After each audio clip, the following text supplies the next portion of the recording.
जाऊन हा राहुल गांधी माझ्या देशाच्या संविधानाच्या छिंदड्या उडवतो, या देशामधल्या संविधानाच्या विरुद्ध, या देशामधल्या आरक्षणाच्या विरुद्ध बोलतो। त्याचबरोबर तेवढ्यावर तो थांबत नाही,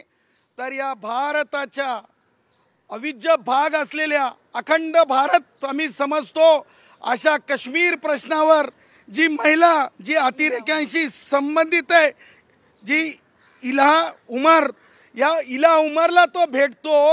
जी लष्कर तोयबा, जैश मोहम्मद, हरकतुल अन्सर अशा संघटनांशी संबंधित आहे, ती पाकव्याप्त काश्मीर म्हणते। अशा बिंडोक, नालायक आणि अतिरेकी विचाराच्या अतिरेकी महिलेसोबत याचे काय संबंध आहेत,